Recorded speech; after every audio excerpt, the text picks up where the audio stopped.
فقد أحبني ومن أحبني كان معي في الجنة أو كما قال النبي صلى الله عليه وسلم رب اشرح لي صدري ويسر لي أمري واحلل عقدة من لساني يفقهوا قولي رب اشرح لي صدري ويسر لي أمري واحلل عقدة من لساني يفقهوا قولي رب اشرح لي صدري ويسر لي أمري واحلل عقدة من لساني يفقهوا قولي۔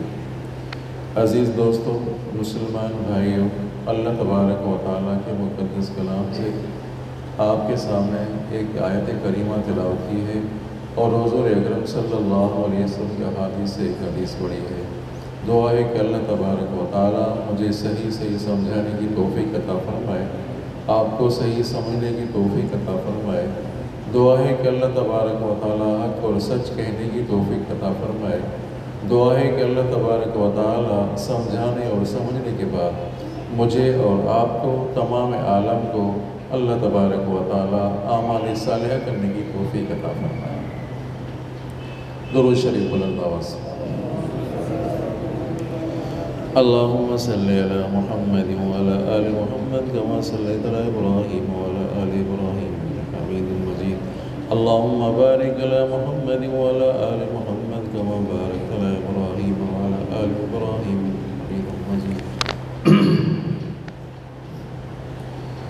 پوری کائنات کو اللہ تبارک و تعالیٰ نے بنایا انسان کے لیے، انسان کو بنایا اپنے لیے۔ فرمایا، آپ علیہ السلام نے فرمایا، اللہ تبارک و تعالیٰ کی طرف نسبت کی، یہ حدیث قدسی ہے، ان الدنیا خلقت لکم و انکم خلقتم للآخرہ۔ اے انسانوں، پوری کائنات کو بنایا گیا ہے تمہارے لیے، خلقت لکم، اور تمہیں میں نے بنایا ہے اپنے لیے کہ تو میری ہی عبادت کر۔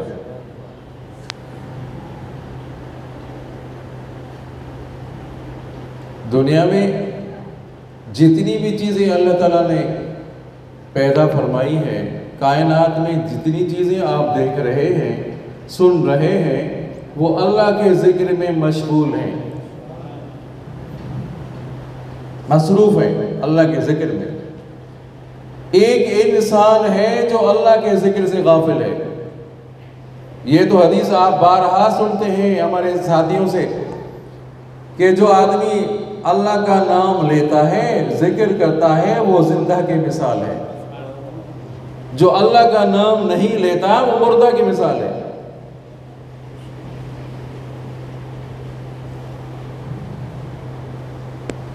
ہر چیز اللہ کے ذکر میں مشغول، تسبیح پڑھ رہی ہے، وَلَكِنْ لَا تَفْقَهُونَ تَسْبِيحَهُمْ۔ اے انسانوں، تم ان کی تسبیح کو سمجھتے نہیں ہو۔ پرندے چوں چوں کر رہے ہیں، اللہ کے ذکر میں ہے۔ شیر دھاڑ رہا ہے، اللہ کے ذکر میں ہے۔ کائنات کی ہر چیز اللہ کے ذکر میں مشغول ہے۔ قاری طیب صاحب رحمۃ اللہ علیہ مولانا قاسم نانوتوی کے خاندان سے ہیں، بہت بڑے عالم گزرے ہیں، اللہ ان کی قبر پر رحمت نازل فرمائے۔ فرمائے، ایک ایسی مخلوق ہے جس کی تسبیح یہ ہے کہ کما تدین و تدان۔ کہہ دو نا سبحان اللہ۔ کما تدین و تدان، ایسی مخلوق اللہ تعالیٰ نے پیدا فرمائی ہے جس کی تسبیح یہ ہے، کما تدین و تدان، کما تدین و تدان۔ کیا مانا؟ جیسا تو کرے گا تمہارے ساتھ ایسا ہوگا۔ کسی کے ساتھ بھلائی کرے گا تمہارے ساتھ بھی بھلائی ہوگی، کسی کے ساتھ برائی کرے گا تمہارے ساتھ بھی برائی ہوگی۔ کما تدین و تدان۔ اللہ تعالیٰ کی ایک ایسی مخلوق ہے جس کی تسبیح یہ ہے، سبحان من زین الرجال باللوحا، سبحان من زین النساء بالزوائب۔ پاک ہے وہ ذات جس نے مردوں کو مزین کیا داڑھی سے۔ سب کہہ دو، سب کہہ دو۔ حدیث مبارکہ ہے عزیزو، پاک ہے وہ ذات جس نے مردوں کو مزین کیا داڑھی سے۔ پاک ہے وہ ذات جس نے عورتوں کو مزین کیا چوٹیوں سے.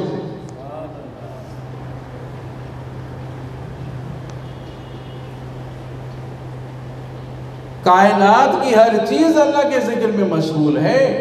ایک انسان ہے جو اللہ کے ذکر سے قابل ہے. حضرت ابراہیم علیہ نبینا علیہ السلام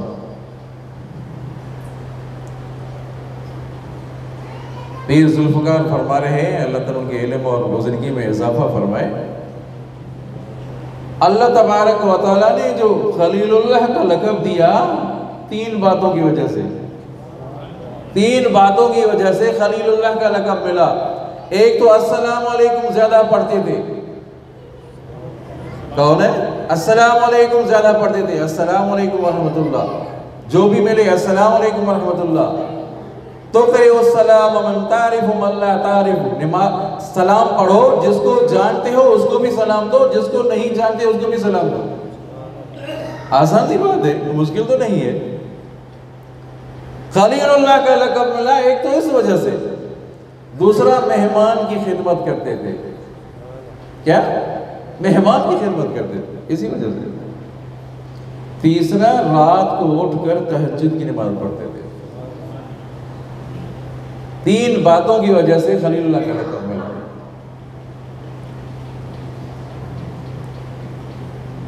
ایک دفعہ آ رہے تھے اور بکریاں بھی چرا رہے تھے. اللہ تعالیٰ نے انسانی شکل میں ایک فرشتہ بھیجا اور ذکر کر رہا تھا لا الہ الا اللہ سبحان اللہ الحمدللہ.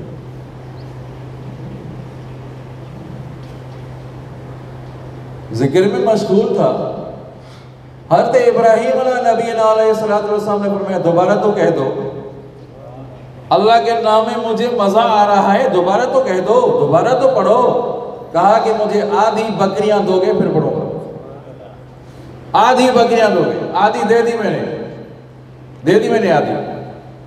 سنا لا الہ الا اللہ سبحان اللہ الحمدللہ.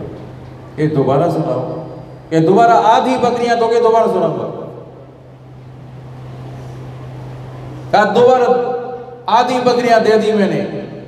لا الہ الا اللہ پڑھو نا، لا الہ الا اللہ سبحان اللہ الحمدللہ. مزہ آیا. کیا دوبارہ بھی کہو، دوبارہ بھی کہو. کہا بھی بکریاں تو ساری مجھے دے دی، اب تمہارے پاس کیا ہے، کیا دو گے مجھے؟ کہا کہ بکریاں چرانے کے لیے تمہیں چرواہے کی ضرورت پڑے گی نا، میں چرواہ ہوں تمہاری بکریوں. الا بذکر اللہ تطمئن القلوب. پتا ہے تمہیں دلوں کا اطمینان، دلوں کا سکون، دل کو جو سکون ملتا ہے وہ اللہ کے ذکر سے ملتا ہے. تھوڑی سی توجہ چاہیے آپ کی، تھوڑی سی توجہ. الا بذکر اللہ، توجہ کریں اس طرف. الا بذکر اللہ تطمئن القلوب. علمی نکتہ ہے، آپ ذرا توجہ کریں گے تو انشاءاللہ سمجھ جائیں گے. قانون اور گرامر کے لحاظ سے، عربی ادب کے لحاظ سے ہونا یہ چاہیے تھا تطمئن القلوب بذکر اللہ. تطمئن القلوب بذکر اللہ. بے ذکر اللہ بعد میں آنا چاہیے تھا. اللہ تبارک و تعالیٰ نے پہلے ذکر فرمایا الا بذکر اللہ. قانون کی روح سے تطمئن القلوب بے ذکر اللہ. بے ذکر اللہ کا تعلق تطمئن کے ساتھ بعد میں درجہ ہے بے ذکر اللہ کا. تطمئن کے بعد ذکر درجہ ہے ذکر اللہ کا. اللہ تبارک و تعالیٰ نے پہلے ذکر کیا. بات سمجھ آ رہی ہے بھائی؟ بات سمجھ آ رہی ہے؟ بلند آواز سے کہو بھائی. الا بذکر اللہ. اللہ تعالیٰ نے ذکر اللہ کو پہلے ذکر کیا، مقدم کیا. التقدیم ما حق ہو تاخیر یفید الحسر. قانون ہے عربی کا. جس کا حق پیچھے ہو، جس لفظ کا حق پیچھے ہو، اگر اس کو ہم آگے کریں گے تو اس میں تخصیص کا فائدہ ہوگا، خصوصیت کا فائدہ ہوگا. جس کا حق ہے پیچھے اگر اس کو پہلے ذکر کریں گے، پہلے لائیں گے تو اس میں خصوصیت ہوگی۔ الا بذکر اللہ تطمئن القلوب، ہونا یہ چاہیے تھا تطمئن القلوب بذکر اللہ۔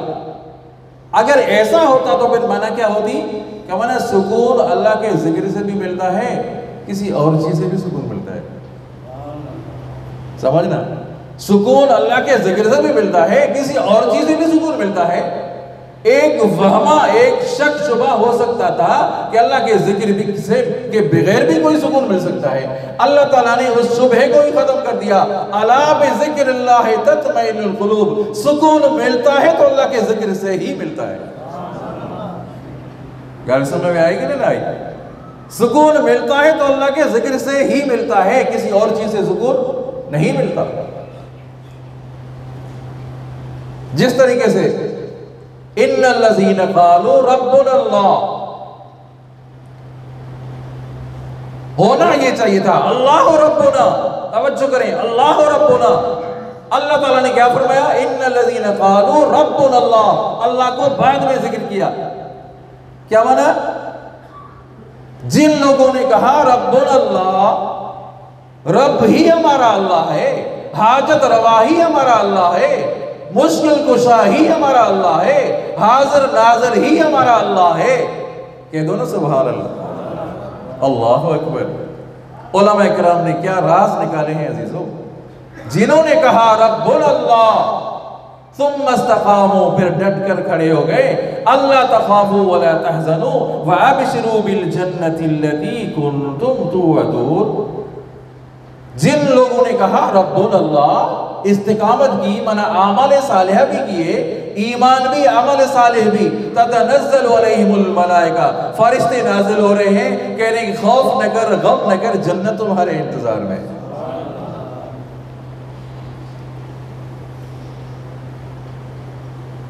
کائنات کی ہر چیز تو اللہ کے ذکر میں مشغول ہے، ایک انسان ہے جو اللہ کے ذکر سے قابل ہے۔ حکیم اختر رحمہ اللہ نے عجیب جملہ بیان کیا، اللہ تعالیٰ کی قبر پر رحمت نازل فرمائے، فرمایا کہ 3 باتیں ایسی ہیں اگر وہ ہم اپنے آپ میں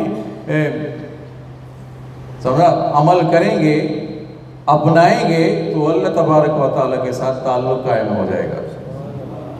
3 باتیں، 3 کام ایسے ہیں اگر وہ اپنائیں گے تو اللہ تعالیٰ کے ساتھ تعلق قائم ہو جائے گا۔ ایک تو اللہ تبارک و تعالیٰ کی نعمتوں کو بندہ یاد کرے، یہ جسم، یہ اعضا کس نے دیا؟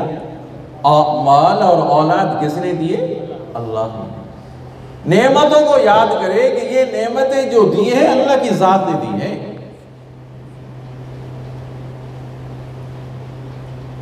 ایک تو یہ، دوسرا اللہ تعالیٰ کا ذکر کرتا رہے، زبان چلتی رہے اللہ کے ذکر سے، زبان تر ہوتی رہے اللہ کے ذکر سے۔ 2 باتیں۔ تیسری بات اور اہم بات، اللہ والوں کے ساتھ تعلق قائم رکھے۔ 3 باتیں، ہم 3 باتوں پر عمل کریں گے تو اللہ تعالیٰ کے ساتھ ڈائریکٹ تعلق ہو جائے گا، اور آسان سی بات ہے، کوئی مشکل نہیں ہے، یہ نعمت اللہ نے دی۔ لَإِن شَكَرْتُمْ لَأَزِيدَنَّكُمْ، شکر کرو گے تمہیں زیادہ دے دوں گا، شکر کرو زیادہ دے دوں گا۔ ذکر کرتا رہے آدمی۔ وَمَنْ يَعْشُ عَنْ ذِكْرِ الرَّحْمَنِ نُقَيِّضْ لَهُ شَيْطَانًا فَهُوَ لَهُ قَرِينٌ۔ فرمایا جو اللہ کے ذکر سے اعراض کرتا ہے، منہ موڑتا ہے، روح گردانی کرتا ہے، نُقَيِّضْ لَهُ شَيْطَانًا فَهُوَ لَهُ قَرِينٌ، ہم ان کے اوپر شیطان مسلط کر دیتے ہیں، وہ شیطان اس کا دوست بن جاتا ہے۔ پتہ ہے نماز کا وقت ہے، آؤ کامیابی کی طرف، آؤ فلاح کی طرف، روح گردانی کر رہا ہے، اعراض کر رہا ہے اللہ کے ذکر سے، اعراض کر رہا ہے، دکان پر بیٹھا ہوا ہے، نماز کی طرف توجہ نہیں ہے۔ جس کے لیے آپ صلی اللہ علیہ وسلم نے فرمایا میری آنکھوں کی ٹھنڈک نماز ہے، جس کے لیے آپ صلی اللہ علیہ وسلم نے فرمایا کہ نماز دین کا ستون ہے، جس نے نماز قائم کی دین کو ستون کو قائم کر لیا، جس نے نماز کو چھوڑا دین کے ستون کو گرا دیا۔ ہم بیٹھے ہوئے ہیں، یاروں دوستوں کی مجلس میں بیٹھے ہوئے ہیں، ٹی وی اور فلم کے آگے بیٹھے ہوئے ہیں، نماز کی فکر نہیں ہے۔ وَمَنْ يَعْشُ عَنْ ذِكْرِ الرَّحْمَنِ نُقَيِّضْ لَهُ شَيْطَانًا فَهُوَ لَهُ قَرِينٌ۔ فرمایا جو اللہ کے ذکر سے منہ موڑتا ہے، رو گردانی کرتا ہے، اعراض کرتا ہے، نُقَيِّضْ لَهُ شَيْطَانًا، ہم ان کے اوپر شیطان مسلط کرتے ہیں، شیطان اس کا دوست بن جاتا ہے۔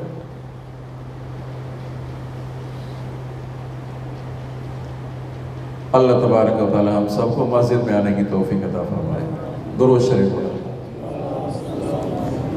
اللہم صلی علی محمد وعلی آل محمد کما صلیت علی ابراہیم وعلی آل ابراہیم انک حمید مجید۔ اللہم بارک علی محمد وعلی آل محمد کما بارکت علی ابراہیم وعلی آل ابراہیم انک حمید مجید۔ بجز حب محمد کامل ایمان ہو نہیں سکتا، صرف خدا کے ماننے والا مسلمان ہو نہیں سکتا۔ اللہ کی ذات کو مانے، محبوب مصطفیٰ کی ذات کو نہ مانے، مسلمان نہیں ہو سکتا۔ گزشتہ جمعے پر بھی آپ نے سیرت کے واقعات سنے۔ حکیم اختر رحمہ اللہ نے عجیب بات کی، فرمایا جو آپ صلی اللہ علیہ وسلم کی سنت پر عمل کر رہا ہے، توجہ کریں عزیزو، جو آپ کی سنت پر عمل کر رہا ہے اس کو 3 فائدے مل رہے ہیں۔ وہ 3 باتیں بھی آپ یاد کریں، یہ 3 باتیں بھی یاد کریں حکیم اختر کی۔ جو سنت پر عمل کر رہا ہے، آپ صلی اللہ علیہ وسلم کی سنت پر عمل کر رہا ہے،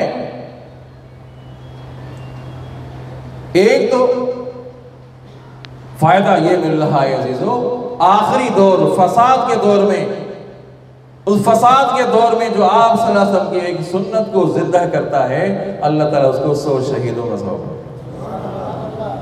100 شہیدوں کا ثواب ملتا ہے۔ یہ فساد کا دور ہے، یہ فحاشی اور عریانی کا دور ہے، ہر طرف بدماشی، فحاشی اور عریانی ہے۔ اس دور میں اگر کوئی اٹھ کر استقامت کے ساتھ آپ صلی اللہ علیہ وسلم کی سنت پر عمل کرے، 100 شہیدوں کا ثواب ملتا ہے۔ کتنا؟ 100 شہیدوں کا ثواب۔ اور دوسری بات، دوسرا فائدہ سنت پر عمل کرنے کا دوسرا فائدہ، آپ صلی اللہ علیہ وسلم کی سنت پر عمل کریں گے تو آپ صلی اللہ علیہ وسلم کی شفاعت بھی نصیب ہوگی۔ سمجھو، شفاعت بھی نصیب ہوگی۔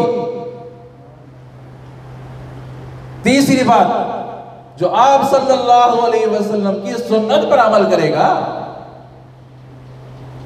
اللہ تعالیٰ کا محبوب بھی بن جائے گا۔ قُلْ إِن كُنْتُمْ، پڑھو قرآن، قُلْ إِن كُنْتُمْ تُحِبُّونَ اللَّهِ، اے مسلمانوں، اے مومنوں، قُلْ إِن كُنْتُمْ، اے محبوب مصطفیٰ صلی اللہ علیہ وسلم مسلمانوں کو کہہ دے، اگر اللہ تعالیٰ سے محبت کرنا چاہتے ہو، تحبون اللہ، اگر اللہ سے محبت کرنا چاہتے ہو، فاتبعونی، میری تابعداری کرو، محبوب مصطفیٰ صلی اللہ علیہ وسلم کی تابعداری کرو۔ آپ صلی اللہ علیہ وسلم کی تابعداری کریں گے تو کیا؟ میں یحببکم اللہ، صلہ یہ نکلے گا، نتیجہ یہ نکلے گا کہ اللہ کے محبوب بن جاؤ گے۔ مسجد میں آ رہے ہیں دعا پڑھنے، باہر ہیں دعا پڑھنے، سو رہے ہیں، آج سنت یہ ہے کہ جب آ جائیں بستر پر آ جائیں تو 3 دفعہ بستر کو جھاڑیں، کپڑے سے جھاڑیں، چاہے کہ آپ کا بستر صاف ہے، بستر کو جھاڑیں، یہ بھی سنت ہے، یہ بھی سنت ہے۔ اس وقت جب آپ سنت پر عمل کر رہے ہیں، اس وقت اللہ تعالیٰ کے محبوب بن رہے ہو۔ جس وقت بندہ سنت پر عمل کر رہا ہے، اس وقت اللہ کا محبوب بن رہا ہے۔ حضرت عثمان ذی النورین صلح حدیبیہ کے موقع پر گئے، چچا زاد بھائیوں نے کہا کہ آپ یہ جو چادر ہے اس کو نیچے کریں، نیچے کریں، کیا کہیں گے ہمارے رشتہ دار، کیا کہیں گے کہ نبی کا صحابی اور تہذیبی، چادر اوپر ہے۔ حضرت عثمان ذی النورین کی چادر پنڈلی کے اوپر، اس کو نیچے کرو، چچا زاد بھائی کہہ رہے ہیں۔ تو حضرت عثمان ذی النورین کیا فرما رہے ہیں؟ ہاکذا عزرت صاحبنا صلی اللہ علیہ وسلم، سب کہہ دو صلی اللہ، ہاکذا عزرت صاحبنا صلی اللہ علیہ وسلم، میں نے اپنی محبوب کی چادر کو اس طرح دیکھا ہے، نیچے نہیں کروں گا، محبوب کی چادر کو اس طرح دیکھا۔ ایک صحابی آپ صلی اللہ علیہ وسلم نے دیکھا کہ اس کو سونی انگوٹھی پہنی ہوئی ہے، شاید اس کو پتہ نہیں تھا، علم نہیں تھا، واللہ عالم بالصواب۔ آپ نے انگوٹھی اٹھائی پھینک دی، سونے کی انگوٹھی پھینک دی، آسان میں چلے گئے۔ کسی دوست نے کہا، ساتھی نے کہا انگوٹھی اٹھاؤ، انگوٹھی تو اٹھاؤ سونے کی۔ تو صحابی فرماتے ہیں کہ جس کو آپ صلی اللہ علیہ وسلم نے پھینکا ہو میں اس کو کیسے اٹھا سکتا ہوں؟ صحابی کے بال ہیں 2-4 داڑھی کے بال، کبھی ادھر جا رہے ہیں کبھی ادھر جا رہے ہیں، تو کافر ہنس رہے ہیں۔ تو صحابی کیا فرماتے ہیں؟ اَأَتْرُكُ سُنَّتَ حَبِيبِي لِهَؤُلَاءِ الْحُمَقَاءِ، ارے تم احمقوں کی وجہ سے اپنے محبوب کی سنت کو چھوڑ دو۔ لوگوں کے ہنسنے کی وجہ سے آج ہم سنت پر عمل نہیں کر رہے۔ کل قیامت کے دن میدان محشر میں کیا محبوب مصطفیٰ اعظم کو چہرہ دکھائیں گے؟ لوگ کیا کہیں گے؟ ارے جوانی میں داڑھی رکھی ہے۔ بیوی کیا کہے گی؟ آفس والے کیا کہیں گے؟ ارے جوانی میں داڑھی رکھ لی۔ جوانی میں توبہ طائب ہونا، اپنی نفسانی خواہشات کو ختم کر لینا، ایسا بندہ اگر اللہ تعالی ہم سب کو توفیق عطا فرمائے، ایسا نوجوان جو اٹھ کر سنت پر عمل کر رہا ہے، کسی ملامت والے کی ملامت کی پرواہ نہیں کر رہا، رجل شاب نشا فی عبادت اللہ، اللہ تبارک و تعالی فرمایا، اللہ تبارک و تعالیٰ کی کیا رحمت نازل ہوتی ہے۔ محبوب مصطفیٰ صلی اللہ علیہ وسلم نے فرمایا ایسا شخص اللہ تعالیٰ کے عرش کے سائے میں ہوگا۔ سبعۃ یظلھم اللہ فی ظلہ یوم لا ظل الا ظلہ، بادشاہ عادل اللہ تعالیٰ کے عرش کے سائے میں ہوگا۔ رجلان تحابا، دو دوست جس کی دوستی اللہ خاطر اللہ کے عرش کے سائے میں ہوں گے، جس کی دل لٹکی ہوئی ہے مسجد کے ساتھ، نماز پڑھی گھر جا رہا ہے، توجہ مسجد کی طرف ہے کہ مسجد آزان ہو جائے تو مسجد میں چلا جاؤ، ایسا شخص بھی اللہ تعالیٰ عرش کے سائے میں ہوگا۔ رجل شاب نشا فی عبادت اللہ، وہ رجل، وہ آدمی جس نے جوانی اللہ تعالیٰ کی عبادت میں خرچ کی ہے۔ شیطان کہہ رہا ہے یہ بھی اس طرف جاؤ، اس طرف، شیطان کے کہنے پر عمل نہیں کر رہا، شریعت کے مطابق چل رہا ہے۔ رجل شاب نشا فی عبادت اللہ، وہ آدمی بھی اللہ تعالیٰ کے عرش کے سائے میں ہوگا جس نے اپنی جوانی اللہ تعالیٰ کی عبادت میں گزاری۔ جو حدیث پڑھی اس کا ترجمہ کر کے ختم کرتا ہوں، بلند آواز سے درود شریف سارے ساتھ۔ اللہم صلی علی محمد وعلی آل محمد کما صلیت علی ابراہیم وعلی آل ابراہیم انک حمید مجید۔